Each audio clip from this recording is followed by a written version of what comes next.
My name is Christy. I have worked with Alaska Mill and Feed for a little over 4 years.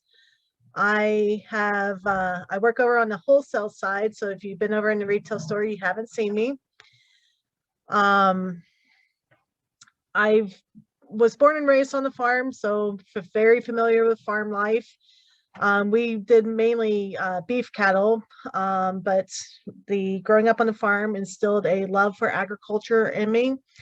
And I went off to college to Eastern Kentucky University, and I double majored in agriculture, and I graduated in 2009. After graduating, I moved to Alaska after my parents had moved up here in 03, and when I graduated in 09, I came up to join them. And I've been here ever since. And like I said, I've been here at the mill for a little over 4 years. I'm going to go ahead and get started. If you have questions throughout the presentation, just type it in the chat message. I have Brooke, who works here as well with me. She'll point them out to me, and I'll read off the question and then answer it. Don't be afraid to participate. So if you have those questions, please do write them in the chat. So today we're going to go over some benefits and negatives, go over some vocabulary, getting started, what you need at home when you bring home your chicks, shelter and safety, water, food and supplemental feeding, composting, more on eggs, slaughter, and some information just for fun. Some of this is a review of the spring chickens class that we did last Wednesday. Some of it will be new. So benefits of raising chicks, for every positive, a lot of times there is a negative. Who doesn't love fresh eggs, fresh meat? Most people here in Alaska, especially here in Anchorage, have chickweed growing in their yards, and chickens love chickweed. So it's a great thing for them to get out there and let them free range a little bit and eat that chickweed out of your front yard. It's also a great way to get the whole family involved in raising animals and stuff like that. But like I said, there's always negatives. It probably is going to be more expensive. There's there is noise if you have roosters, but you can't have them here in Anchorage. But chickens are social creatures, and they do talk to each other still. They'll chirp and chatter back and forth to each other. The biggest thing is if you have chickens, you're going to attract bears, wolves, and you could possibly even attract your neighbor's dogs and, birds from above, like eagles, owls, hawks, stuff like that is going to be attracted to your chickens because it's going to be easy prey for them. And we'll touch over how to protect against that as well.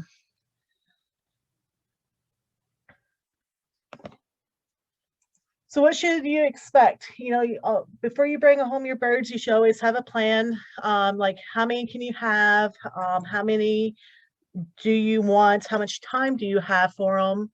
Also, how many eggs do you want from these birds? So, I'm a 3-boiled egg eater every day in the morning. So, I need a bird that's going to be able to lay, Monday through Friday, 15 eggs a week. So, I need to keep that in mind of, I'm going to need at least, hopefully I'll get a breed of birds that'll lay 1 egg a day. If not, I'm going to need, 3, 4, 5 birds in order to get the 15 eggs that I need for the week. Chicks do grow, so they start off needing only a small area, but as they get older, they do need more area. And chickens do eventually stop laying eggs. When they are in the egg growing, inside of them is predetermined number of eggs developing as well. So your chicken's born with as many eggs as it's ever going to lay inside of them already. They're not going to develop anymore. So once they're done laying all those eggs, what's the plan? Are you going to cull the bird, or are you going to sell the bird and let someone else have it as a pet, or are you going to keep it yourself as a pet? So always have, before you bring home any birds, have a plan from day one to the last day. What's going to happen with these birds?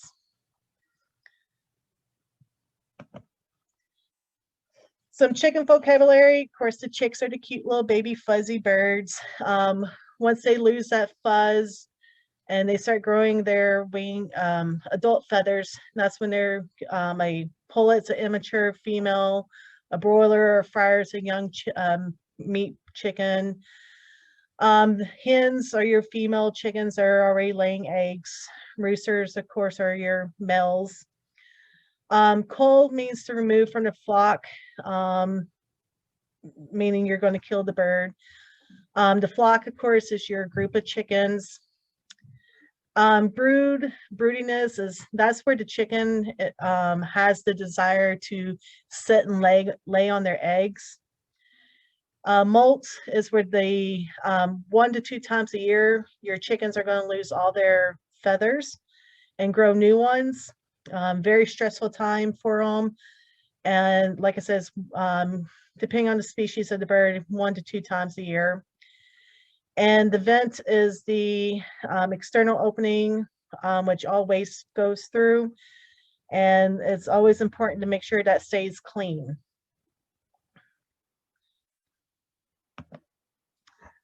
Some chicken anatomy, of course, with your egg. The yellow part's your yolk. The outermost part is the shell. The white is called the albumen. There's an inner and outer part to it. A lot of times when you boil your eggs, you'll see an indent. That's on the larger end of the egg, and that's where your air cell was. The digestive system of a chicken, a lot of people know the crop and the small and large intestines. That's where they're gonna, digest their food and everything, just like we do. Not much difference there, except for they have a gizzard and a crop.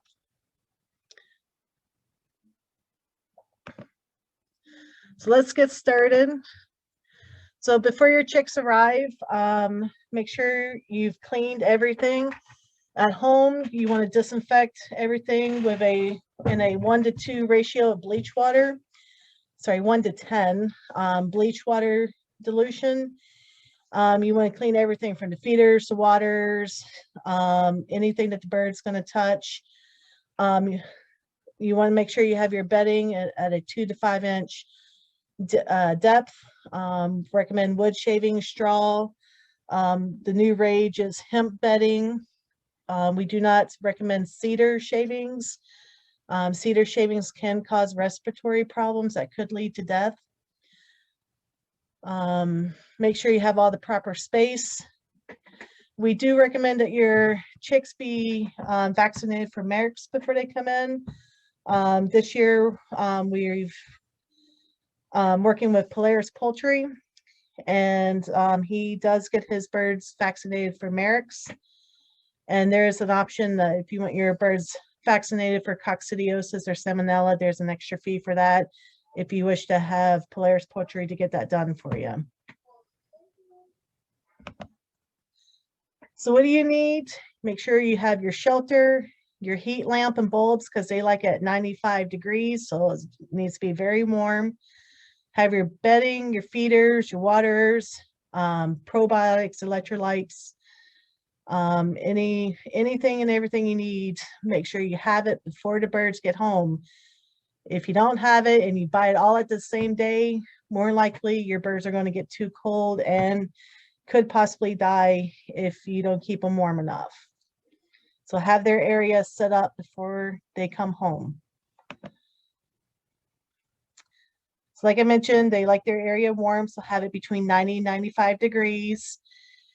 Once they're home, you can reduce the temperature each week by 5 degrees until you're down to about 65 degrees. Your birds are going to tell you if they're hot or cold. If they're really huddled together underneath the heat source and they're very tight huddle, then it's probably too cold. You need to lower your heat source or turn the temperature up on it so that it gets warmer. And if they're too hot, then they'll be up against the wall trying to get away from the heat source, trying to escape from it. If that's the case, raise your heat lamp up or turn it down. If they're freely moving around, chirping, happy, they're going to the waters, going to the feeders, and they're not all nestled up against each other. You might see one or two of them nestled together. Then it's perfect temperature. And most important thing is that thermometer to tell you the temperature in their area. Make sure it's down on the ground level because that's where the birds are. Heat rises, so you don't want it above them. Make sure it's down on the ground level.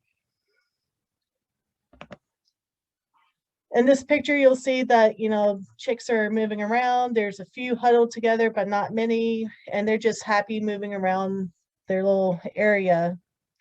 Perfect temperature for them. Starting other poultry, turkeys, they're not known as the smartest birds. So with them, you might have to help them more than you would your chickens and other birds. So you'll have to dunk them into their waters and feeders several times in order to teach them where their food and water is. We recommend that you start with a turkey starter, which is good from 0 to 8 weeks. And then from there, you just have to move to a turkey grower finisher until it's slaughter time or you decide to keep it as a pet. Ducks, they like to splash in water because that's what ducks do. So it's important to keep them dry when they're babies. So best thing to do is place marbles in their water to keep them out of it. And once again, duck and goose starter and move into the maintenance. Wild birds, game birds like pheasants and quail, stuff like that, start with the starter and move to the grower. In this slide, it shows your feeder space for every 10 birds, the water space for every 10 birds, floor space per bird, and how much lighting you're going to need and feeding recommendations. Everyone loves to always take a picture of this slide. We will email a link to this presentation to you so you'll be able to go back and reference this. Also, the PowerPoint itself is on our website. There's no one talking or anything, but this slide is available to, if you go to AlaskaMillandFeed.com to the Learning Center under the chickens, you'll find this presentation, and this slide is in that presentation. As you can see, for floor space, chicks for layers and broilers, 10 square inches per bird. But as they get older, layers, you need 2 to 3 square feet as pullets. And then once they get to hen size, they need 3 to 6 square feet per bird. So like I mentioned earlier, the size that you're going to need is going to grow with the birds. Broilers, you need about 3 to 5 feet square feet from the start for them because they are going to grow rapidly. You blink your eyes and I swear they've grown like 2 inches just in that moment. Especially if you get like the Cornish crosses, they're from birth to 8 weeks, they're ready for your table. So they grow very rapidly. Chicks, your laying chicks, they need 21 to 23 hours. You can of artificial lighting. So that's daylight plus artificial lighting. Christmas light timers are your best friends. You can back off by 3 weeks of age to about 15 to 16 hours. And then as pullets, they don't need as much, just don't lower down to, below 12 hours per day. But once they're laying, because light triggers your birds to lay eggs, you need to keep it 15, 16 hours is optimal. Some birds might need up to 17 hours. Some birds can take down to as low as 14 hours. But we live in Alaska, so our daylight gets short. So Christmas light timers are a great way. So when the sun rises or when you get up in the morning, start counting your hours. So trip your Christmas light timer to come on when you get up, trip it off when the sunlight, natural light comes up. And then when the sun starts to set, have it trip back on and continue until about 16 hours.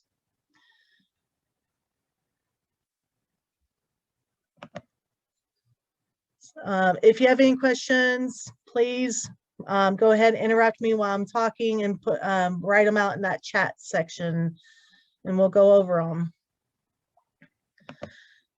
Sheltering methods, the most popular here in Alaska, and especially here in Anchorage up on the hillside, is the yarding method. And the picture that you see on the slide, that is considered yarding. Your coop and your yard for your birds to wander in is all confined. You are protected from top, bottom, sides in this arrangement, because we have ermine, we have hawks, owls, bears, dogs, coyotes, wolves that are going to prey on your chicken. So you have to protect from all sides. A lot of people out in the valley, if they're out working on the farm, they'll go ahead and allow their birds to free range. But people here in the municipality, while they're out, you know, they're working their jobs here in the city, they are doing the yarding method, so the birds can go into the coop and come out during the day as they wish. So when can your chicks go outside? They need to have their adult feathers, which is about 5 to 6 weeks. They still might need a heating lamp to help regulate their body temperatures better, but especially on these cooler nights, but they should be able to go outside. Even in wintertime, once they get their adult feathers, they can go out in the winter. A lot of birds, I hear people say that their birds do not like to go out in the wintertime at all, but September, October, if you start cold conditioning your birds, so kick them out of the coop during the day, make them be outside in the cooler temperatures, you're conditioning them for those cooler weathers. Then they'll get used to going outside in the cooler weather and they won't stay holed up in the coop all day. And just once again, make sure you protect your yard, your coop from all sides. We'll be talking about electric fencing here in a little bit. That's a great source for keeping bears out of your coop. A lot of people on the hillside have to deal with that, out in the valley as well. A lot of people use the wire fencing that's pictured down below in the middle. It's a 1/2 inch by 1 inch squares. That's great. Only problem is the only predator that can still squeeze through something that small is an ermine. They are hard to protect against.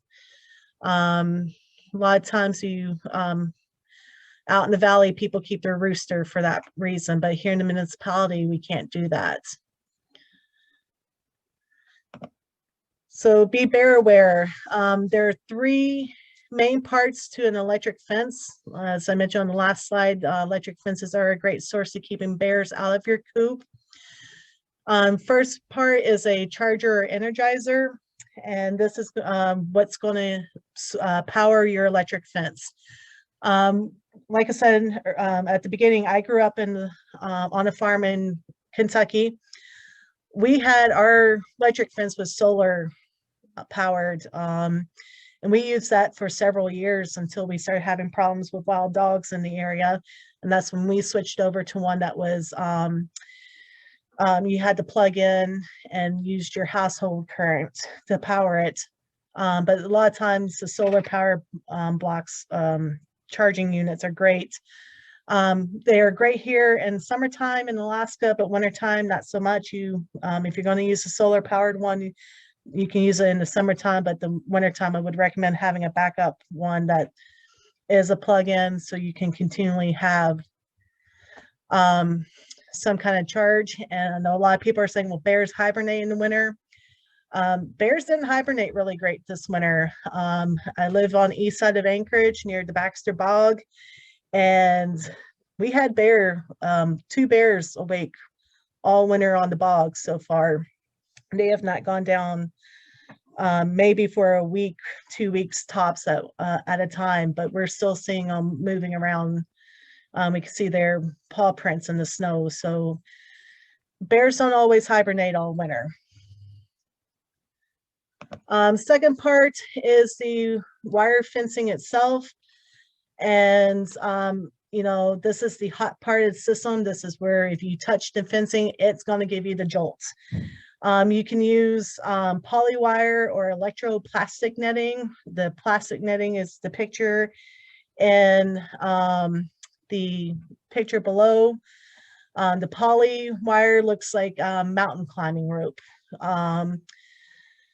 Then what we used on the farm was just metal 14 gauge steel. That's what we used on our farm, and it worked great with the cattle. We do recommend a minimum of 3 strands. You can use more than that. We do recommend that the bottom strand be at least 10 to 12 inches from the ground, and the top strand to be about 40 inches above the soil. Jake is asking, does it make a difference using a net style electric fence versus just a couple lines that wrap around the coop?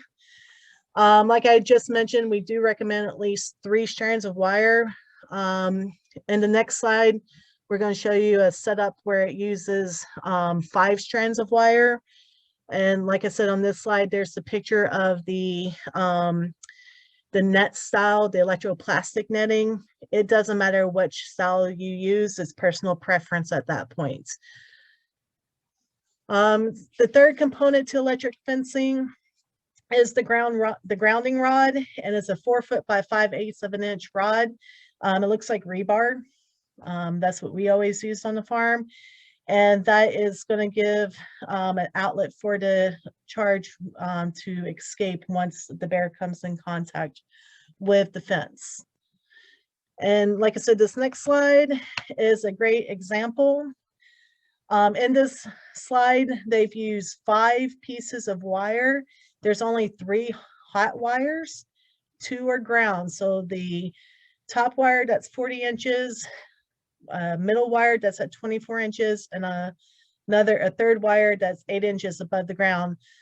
Those 3 are hot, where the other 2 are just ground wire. So it's going to give, once the bear comes in contact with the fence, it's going to give the electric current a place to run away from the ground into the ground. And folks, let me tell you, I remember in middle school, we were studying electricity, and I remember going out working on the farm one weekend, and it was raining. Well, it wasn't raining at the time. It had rained, so the grass was wet. And I was like, leather and rubber is a good grounder. I wonder if I pick up this wet piece of grass and I touch the hot electric fence, will I get shocked? Folks, that gives a good jolt.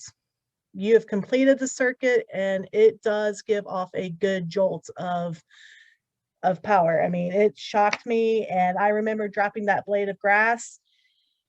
And the men on our farm, they never learned not to continually touch the electric fence. It only took me one time to touch that electric fence to know that I'm never going to touch that fence again.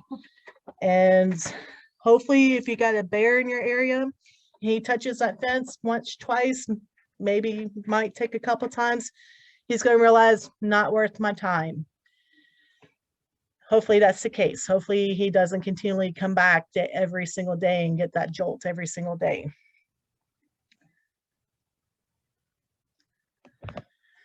All right, here in the municipality, you're allowed 5 chickens per 6,000 square feet of your property, and then for each additional 1,000 square feet of your property, you're allowed 1 additional chicken.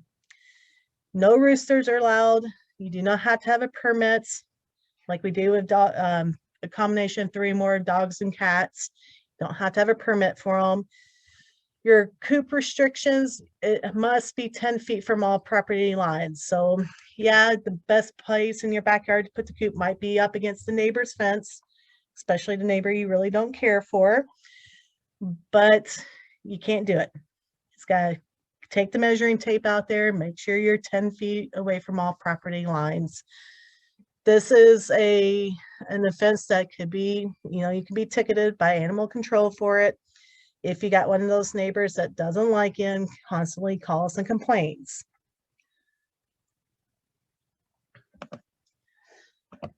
Food and water. Water is important. 50% of a chicken's body is water, 65% of an egg is water. So water is important to a chicken. So the older a bird gets, the more important or the more water they're going to drink throughout the day. And guess what? I love my water ice cold. A chicken likes theirs between 50 to 55 degrees Fahrenheit to drink. They can be a little picky. So on those hot summer days when it's 90 degrees and we're inside melting because there's no air conditioning in the municipality of Anchorage, go out there and change your birds' water a couple times because it's probably too hot for their liking. The good thing is that birds mainly like to drink at dawn and dusk, right before, when they first wake up and right before they go to bed. So there's, change your water a couple times a day.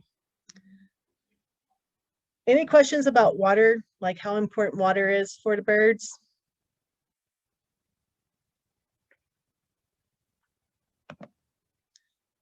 Types of feed, a mash. We have a customer on the wholesale side here that they love to feed oatmeal, which is the same consistency of mash. And they will feed oatmeal in the wintertime to their birds to help keep them warm on those cold days. So they'll heat up the oatmeal and make sure it's warm. And it just helps produce energy for the birds. All you have to do is take like scratch and mix warm water or warm milk into it.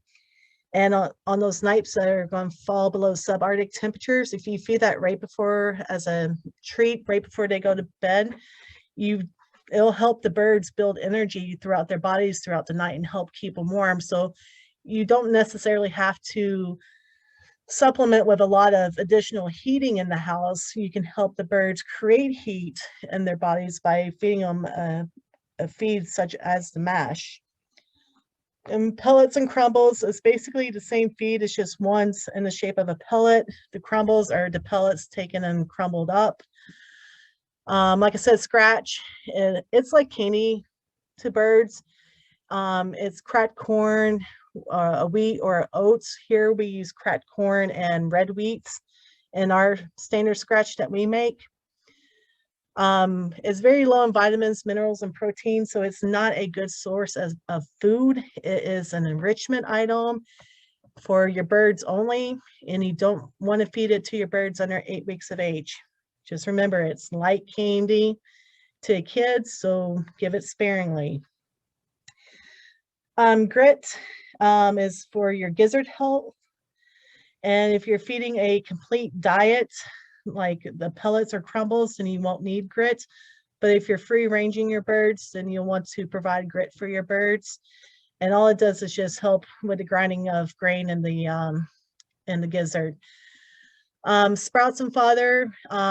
Sprouts is just your grains that you decide to grow for microgreens throughout the winter time, or even as during the summertime even. Sprouts are less than 4 inches, fodder are greater than 4 inches. And it's a great treat for your birds and a great source of minerals and vitamins throughout the wintertime for your birds as well. So when to change feeds. For your layer birds, you're going to start on a chick starter. And about 8 to 10 weeks, you're going to switch to the pullet grower.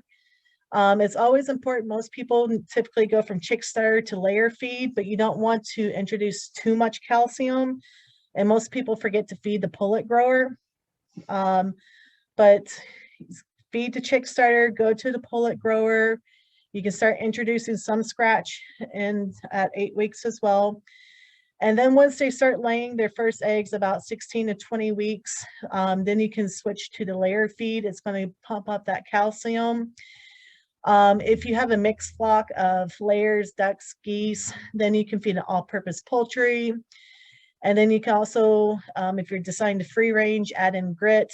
And if you have some prolific layers, you can add in a calcium supplement as well at 16 to 20 weeks once they start laying. For broilers, they're easy. Broiler grower finisher, day 1 to the last day of their life. Same feed, doesn't change. And turkeys, You start with the starter, then you go to the grower at 16 to 20 weeks. Same thing, duck and goose starter to maintenance, wild game bird starter up until you need wild game grower. Once again, if you are having a mixed flock, you can do all-purpose poultry and it'll cover all the needs of the birds. If you're going to do all-purpose poultry and you have egg layers, I would put out a calcium supplement just because they'll need a little bit more calcium than the rest of the birds will.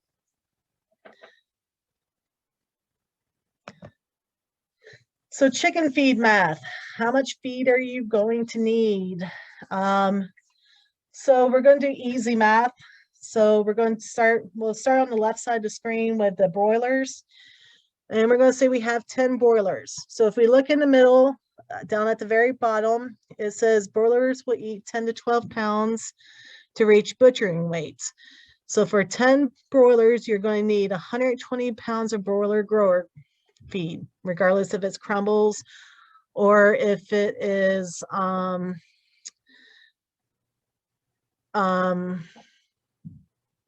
crumbles or pellets.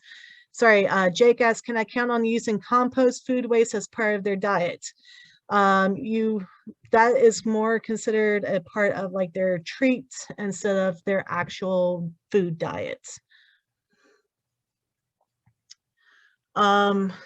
So the 10 broilers, and Jake will actually be going over some compost here in a few slides. I don't know how many slides ahead, but we'll be touching on that as well.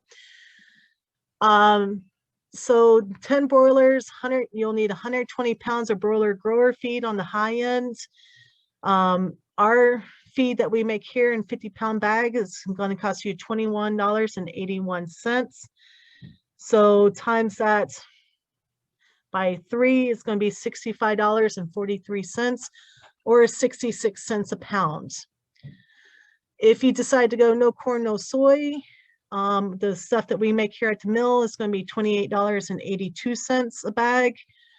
Once again, you'll need 3 50-pound bags, which is going to be $86.46 or about 87 cents per pound. If you decide to go with scratch and peck, they're organic, they're non-GMO. It's a soy-free only, so there will be corn in their diets, but no soy. It is $39.99 per 40-pound bag, and you'll need 3 40-pound bags, which will be $119.97 or $1.20 a pound. And that's assuming if each bird weighs 10 pounds. So currently, and I did the research and found out current pricing on everything. If you go to Fred Meyer's, it's currently $1.29 per pound for a whole broiler bird. And so $1.29 is still more than even going to organic route. If you just go with the Alaska Milling feed, you're almost cutting the price in half. On the opposite side, your layers, if we have 10 chicks again, once again, we're going to go with the heavy breeds. You're going to need about 4 pounds of feed per bird. And so you're going to need about 40 pounds of chick starter for those 10 birds. So you're going to need 1 50-pound bag of our chick starter at $22.43. The no corn, no soy is currently $31.29, or the 40-pound scratch and peck is $41.99. Well, you're out that cost because as chicks, you're not getting any birds. So you're eating that price.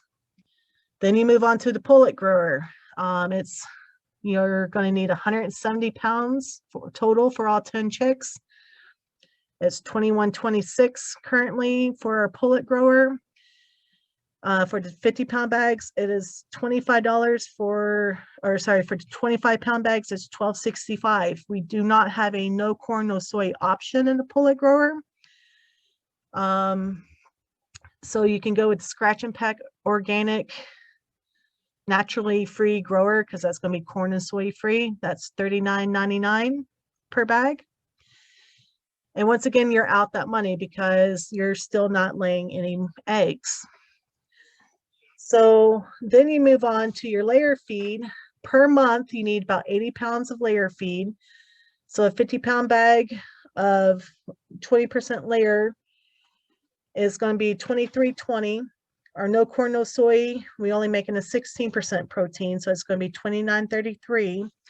Or the 40-pound bags of the Scratch and Peck naturally free layer, 18% is $41.99. You're going to start seeing some return for your profit. So if you feed our Alaska Mill Feed rations, you're out $98.86 before you start seeing any eggs produce. After that, it's going to cost you $46.40 per month to feed those birds, which comes out, if you get 3 dozen eggs per month, out of those 10 birds, it's going to cost you about $15.47 per dozen. Our no corn, no soy, you're out $215.11. But then after that, you start seeing $58.66, which is about $19.55 per dozen.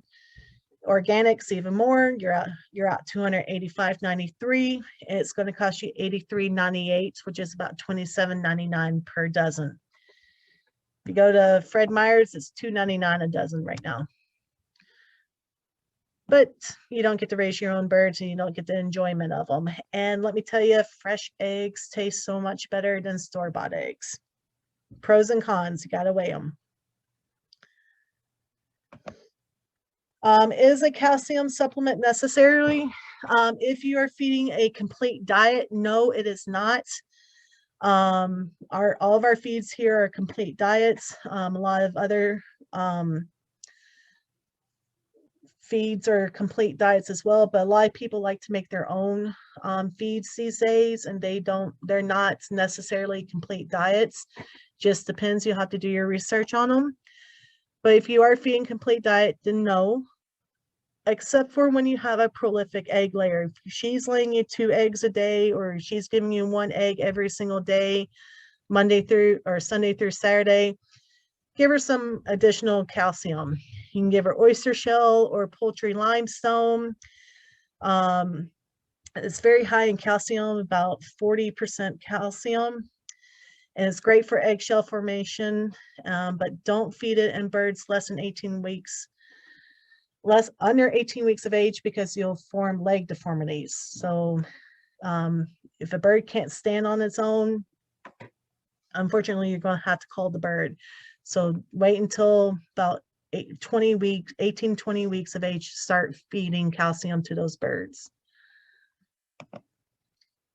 Sprouts and fodder, once again, sprouts are less than 4 inches. Fodder is greater than 4 inches and is great for minerals, vitamins, a good source of greens all year long, great source of entertainment for your birds.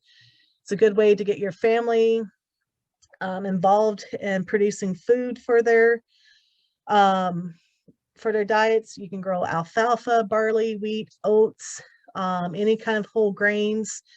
Recommend, starting 1 set of grains now, and then a few days later start some more, and that way then you're constantly in greens, so that you're always providing some fresh greens to your birds.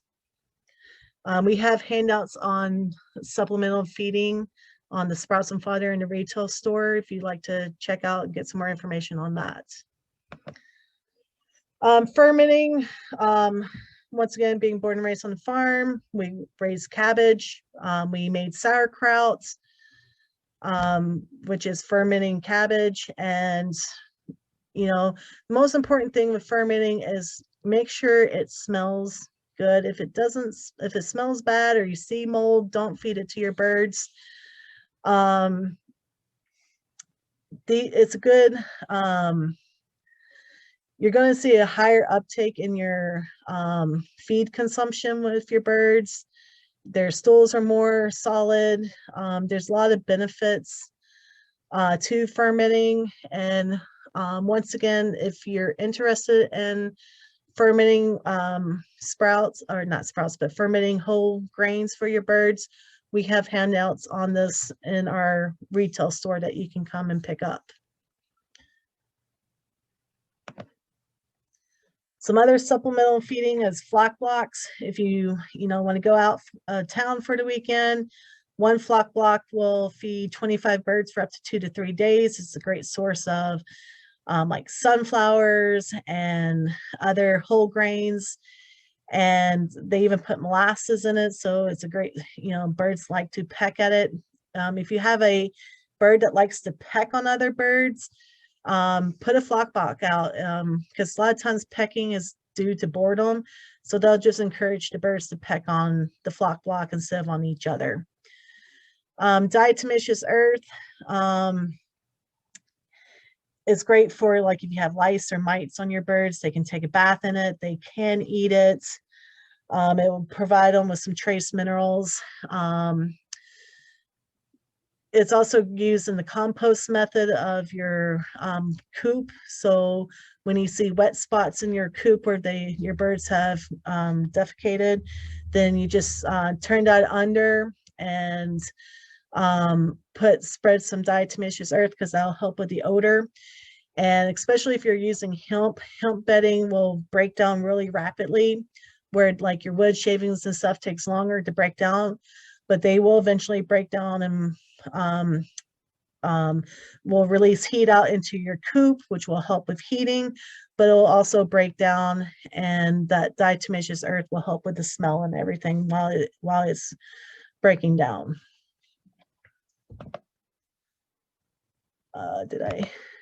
Nope. All right, some other treats. Here at the mill, we have our own line of treats. We just introduced the Portage Party Mix, which is cracked corn and soldier fly larvae. Birds love worms, love them, love them, love them. And when you see one bird find a worm, he will try to hide that worm and keep it to himself, and he'll run off across the coop, and you'll see all the other birds start showing interest, and they'll chase after them. So it's a great enrichment, and it's also a good source of protein for your birds as well. So composting and some other stuff on your birds. So if you look at the diagram on the right, you have a small flock of chickens. It's a brown circle, kind of left center. They're going to produce manure and shavings from the coop, which is the green one to the right. And as you're cleaning, you're going to pick all that up and put it in the compost pile. Well, that stuff's going to break down, and it's going to become a good compost for your vegetable gardens and your flower beds. We sell chicken manure like it's going out of style around the mill here. And it's rich in all your fertilizers and stuff like that. And it's going to help your vegetables grow. Then your vegetables, you're going to take them in and eat them. And then the scraps, they're left over, and what's left from food prepping where you peeled skins and stuff, you're going to feed that stuff to your small flock of chickens, and then the cycle continues. And those chickens are going to produce yummy eggs, and they're going to pull nutrients out of that compost pile because the compost has made strong vegetables, and vegetables are packed with nutrients. So your yummy eggs are going to be nutrient rich. And then you're going to compost those egg shells up and put it back into your compost pile. And the cycle keeps going. And in the smaller circle, you have your leftovers plants from your vegetables and your flower beds that's not edible. Those are going to go back into your compost pile in order to break down, and you're going to make compost for next year for growing.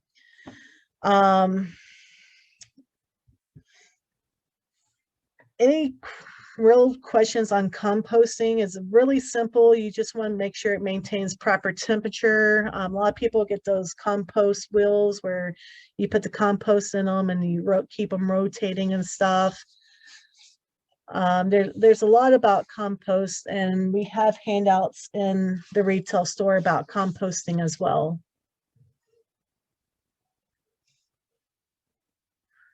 Well, y'all are a quiet group today.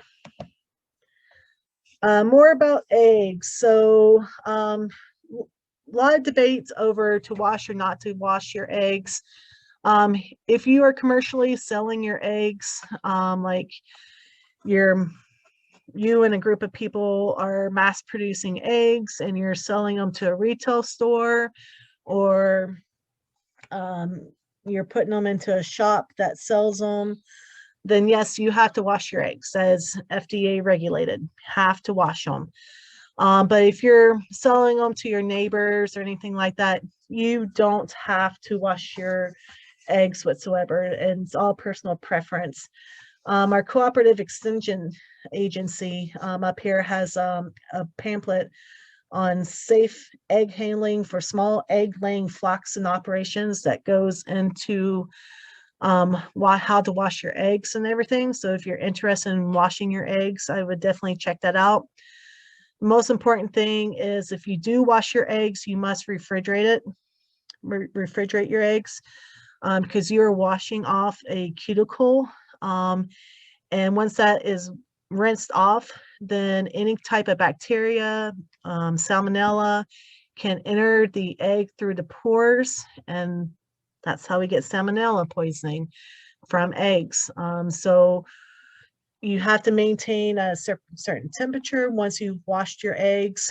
And but if you don't wash your eggs, then you're not washing off that outer cuticle layer, so your eggs can then sit out on the counter.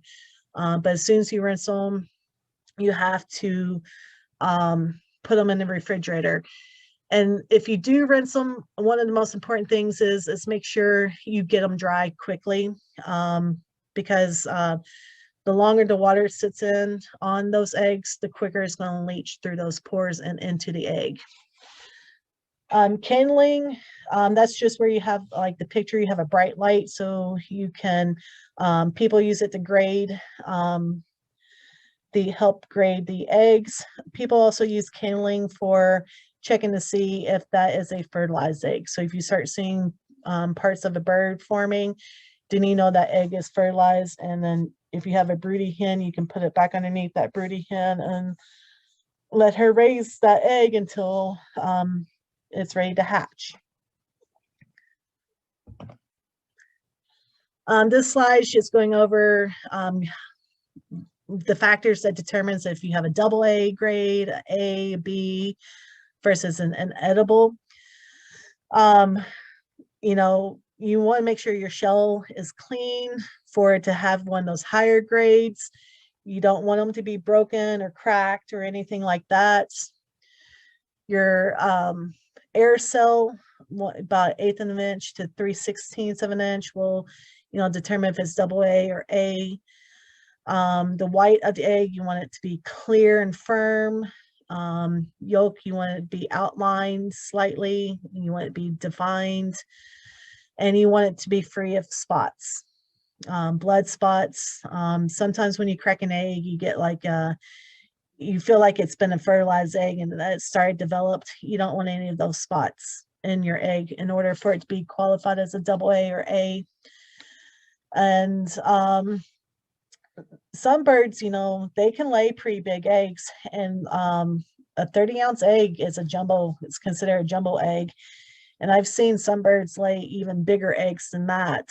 So if you want to, see what kind of size eggs your birds are laying, get out a scale that does ounces, and you can weigh them and see if you got birds that are laying large to extra large eggs.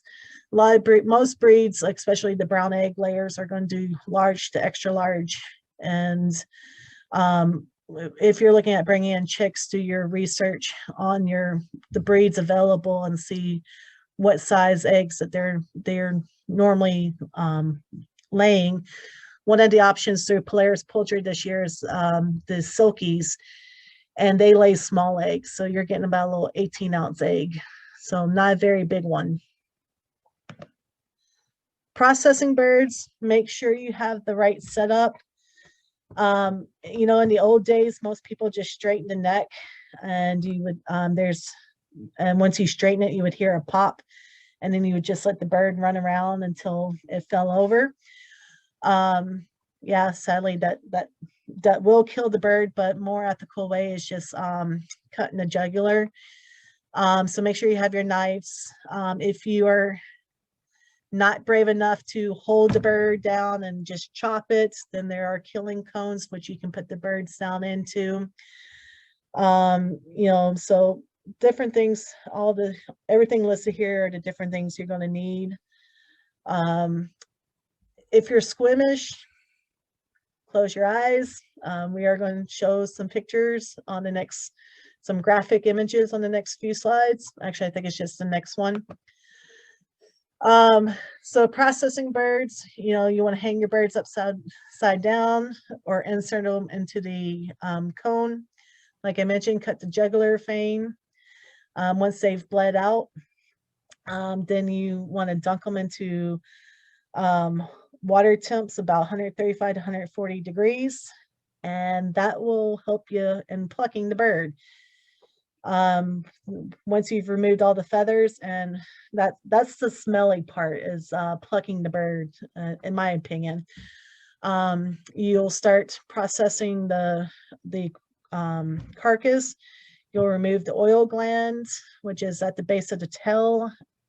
If you don't remove it, it can ruin the taste of the meat. Remove the feet, remove the head and neck and the crop. Open the body and clean out everything inside. Chill in ice water for at least 30 minutes to an hour, and then you want to age your meat. So for a 6 to 8 week old broiler, you age for about 36 hours, and for a 10 to 12 week old bird, you age for a full 48 hours. And we've processed the bird. Some fun stuff, chicken diapers. If you want to be adventurous and bring your birds into the house, you can put chicken diapers on.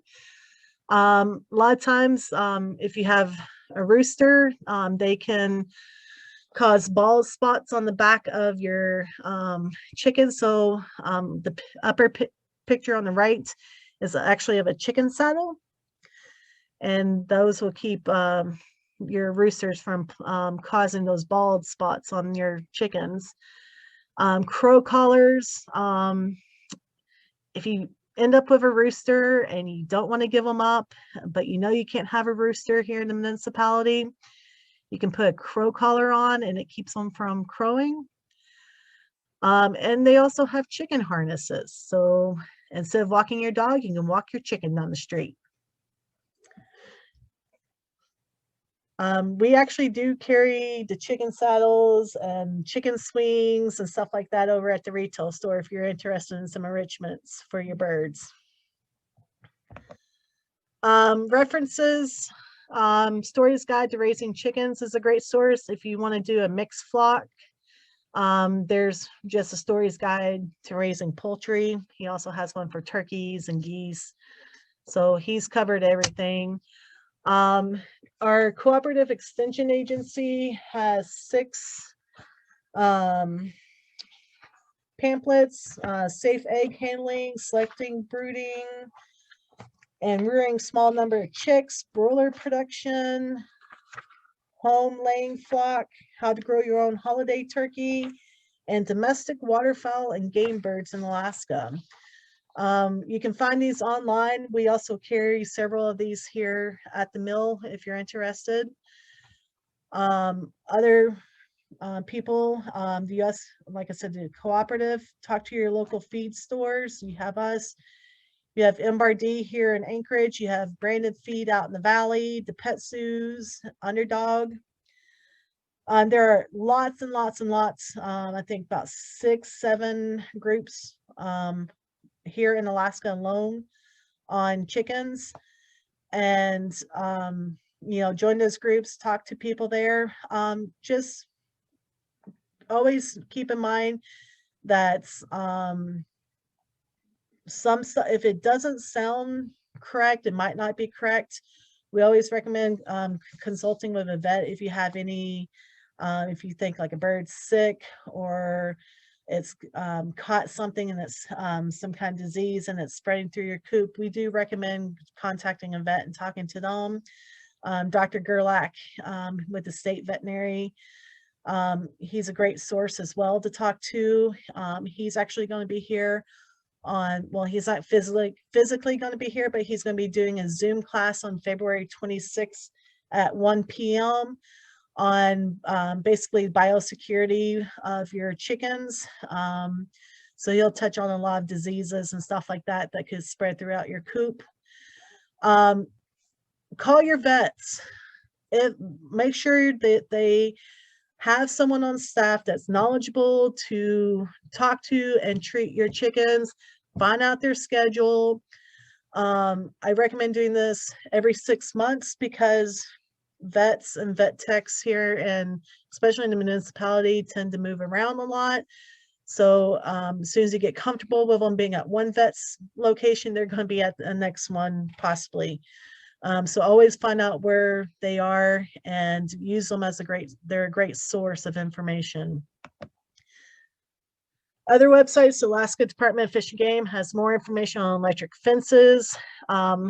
Backyard chicken, I've used them several times for just quick referencing, like with people like, pumpkins, birds love pumpkins and watermelon and like love what's poisonous, what's not poisonous to your bird. So I use them as a quick source. Newspaper articles, the rise of the backyard chicken. In 2020, we saw a huge explosion across the United States and really here in Alaska of the number of chicks brought into the state. So we know more people are raising their own chickens. We expect that trend to continue through 2021. We've already hearing people, I'm part of several of the chicken groups on Facebook, and it was January and people were already looking for how do they get their hands on chicks. And normally that crave doesn't start until late March, early April, and it was January when that was already starting. So we know people are still interested in raising their own chickens. So there's still going to be a movement, especially in urban areas, of people raising their own chickens. Once again, we are paired up with Polaris Poultry this year to bring you your chicks. His website, polarispoultry.com, is where you would go to order your birds. We had our first chick pickup last Wednesday. The next one's this coming Wednesday. If you didn't order your birds by yesterday at 6 p.m., you missed the deadline to pick up next week.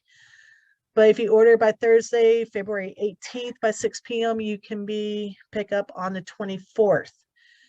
If you tell Don and Polaris Poultry that you want to pick up here at Alaska Mill and Feed, in the notes, we will give you a free bag of chick starter, 5-pound bag of chick starter to go with your chicks when you pick up.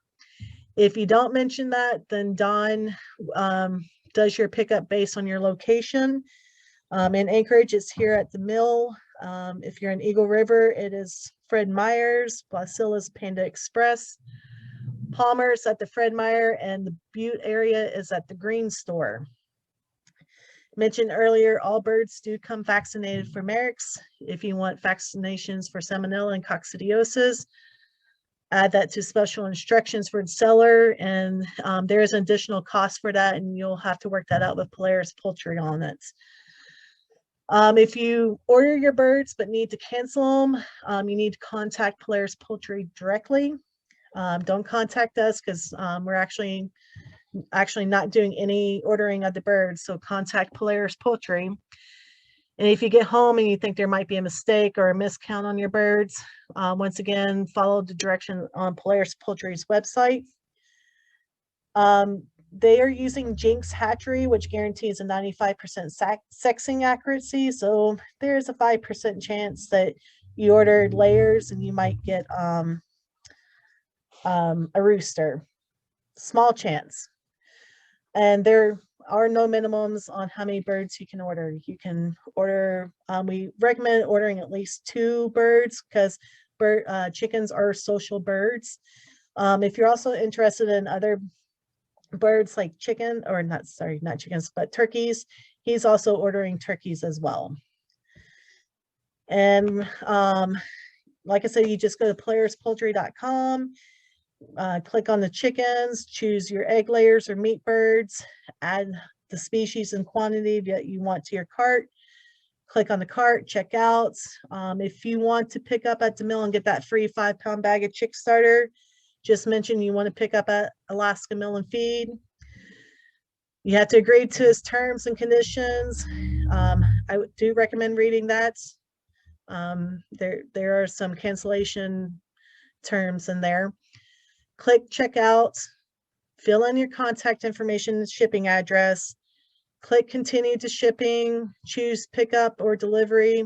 For a $25 fee, he will deliver to you. If you're in Anchorage, he'll go as far south as Rabbit Creek. Click continue and enter your payment and billing information and click pay now. Pretty simple.